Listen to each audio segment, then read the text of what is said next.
தேசிய மகளிர் ஆணைய உறுப்பினராக இருந்து ராஜினாமா பண்ணியிருக்கீங்க. என்ன காரணம்? காரணம் ஒன்று தான். அந்த மாதிரி ஒரு பொசிஷனில் இருக்கும்போது, ஒரு பொறுப்பில் இருக்கும்போது கட்சி சார்பாக ஈடுபட முடியாது. நீங்களே பார்த்தீங்கன்னா கமலாலயத்துக்கு 1.5 வருஷம் கழித்து தான் நான் இன்றைக்கி வந்திருக்கேன். 1.5 வருஷமாக அந்த பொசிஷன், அந்த பொறுப்பு ஏற்றதுக்கப்புறம் கமலாலயத்துக்கு வரவே இல்லை.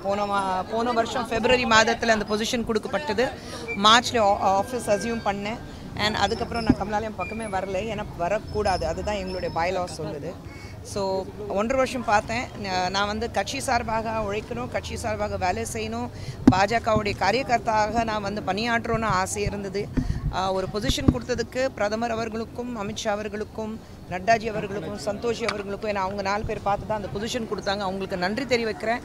ஆனால் என்னுடைய மனசு, என்னுடைய கவனம் ஃபுல்லாகவே அரசியல் தான் இருக்குது. அப்படி இருக்கும்போது நான் இங்கே வந்து காரியகர்த்தாக, பாஜகவோட காரியகர்த்தாக வேலையை செஞ்சால் தான், பணியாற்றுறது தான் எனக்கு வந்து முழு திருப்தியாக இருக்குது.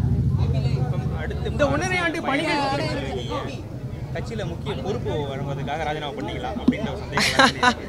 எப்போவுமே ஒரு பேரம் பேசிட்டு நான் வாழ்க்கையில் நடக்கிறது கிடையாது. நான் வந்து கட்சிக்காக பணியாற்றும், அது மட்டும்தான். கட்சிக்காக என்னால் வந்து எங்கேயுமே வந்து ஒரு டெலிவிஷன் டிபேட்ஸ்லையும் என்னால் கலந்துக்க முடியல.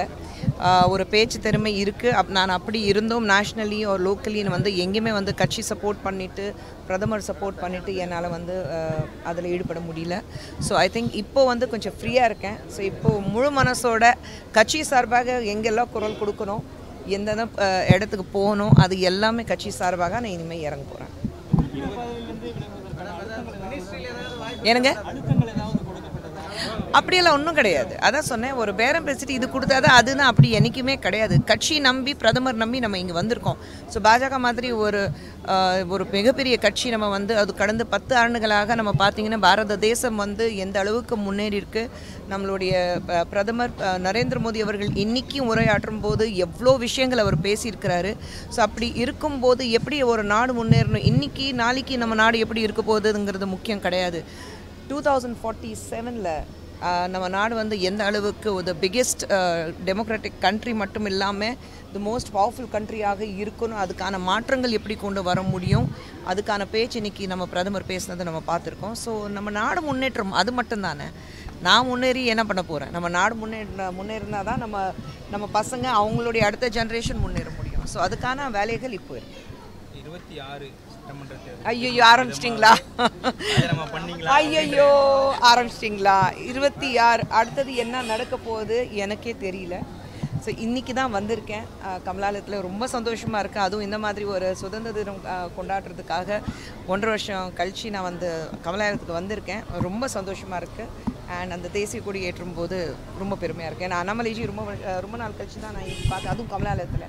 ஸோ ரொம்ப சந்தோஷமாக இருக்குது எல்லோரும் சந்திக்கும் போது. ஐயோ எனக்கு சத்தியமாக தெரியல. நான் ரிசைன் பண்ணியிருக்கேன். நீங்கள் ரிசைன் பண்ணுங்கன்னா யாருமே என்கிட்ட சொல்லலை. ஆனால் ரெசிக்னேஷன் வந்து கிட்டத்தட்ட ஒரு 6-7 மாதத்துக்கு முன்னாடியே நான் வந்து பேச ஆரம்பிச்சிட்டேன். ஏன்னா NCW அந்த பொசிஷனில் இருக்கும்போது என்னால் வேலை செய்ய முடியல. ஸோ அதனால தான் நான் அப்போவே வந்து நட்டாஜிக்கிட்டேயும், சந்தோஷிக்கிட்டேயும் அண்ட் அமித்ஷா அவர்கள்கிட்டையும் நான் வந்து மெசேஜ் அனுப்பிச்சிருந்தேன். நட்டாஜி சந்தோஷி நேராக பார்த்து நான் பேசினேன். அப்போவே சொன்னேன் கொஞ்சம் டைம் கொடுங்க சொல்லிட்டு இருந்தாங்க. இப்போ போன மாதம் நான் போய் ரெசிக்னேஷன் கொடுத்துட்டேன். சரி இப்போ கொடுங்கன்னா சொன்னாங்க. ஸோ நான் போன மாதம் ரெசிக்னேஷன் கொடுத்துட்டேன். நேற்று தான் அக்செப்ட் பண்ணியிருக்காங்க. 1 மாதம் கழிச்சு தான் அவங்களே ரெசிக்னேஷன் அக்செப்ட் பண்ணியிருக்காங்க. தேசிய தலைவர்கள் ஏதாவது அறிவுறுத்தல்கள் ஏதாவது கொடுக்கப்பட்டாங்களா மேடம்? நீங்கள் ராஜினாமா செய்ய போகிறோன்னு சொன்ன உடனே இது நீங்கள் இப்போ பொறுப்பில் ராஜினாமா செய்யும்போது தேசிய தலைவர்கள், பாஜக தேசிய தலைவர்கள் ஏதாவது உங்கள்கிட்ட பேசினாங்க? இல்லையே, அவங்களுக்கு தெரியும் நான் ராஜினாமா பண்ண போகிறேன். நான் தெரியும், ஏன்னா ராஜினாமா கடிதம் கொடுக்கும்போது நான் சொல்லி தானே கொடுத்தேன். ஸோ அதுக்கப்புறம் மறுபடியும் என்கிட்ட பேசணும்னு அவசியமே கிடையாது. நீங்கள் ராஜினாமா செய்ததுக்கு பிறகு சமூக வலைத்தளங்களில் நீங்கள் கூட போட்டுருந்தீங்க திமுகவினர், என்ன காரணம்? நீங்கள் பயம். ஒரு கட்சி சார்பாக பேச முடியாத அளவுக்கு நான் இவ்வளோ சொல்லியிருக்கேன். இப்போ கட்சி சார்பாக பேசும்போது எவ்வளோ பேசுவேன். அந்த பயம் கொஞ்சம் நல்லது. அந்த பயம் இருக்கட்டும். என் பேர் பார்த்தாலே கொஞ்சம் நடுங்குறாங்கல்ல, அந்த பயம் நல்லது அவங்களுக்கு.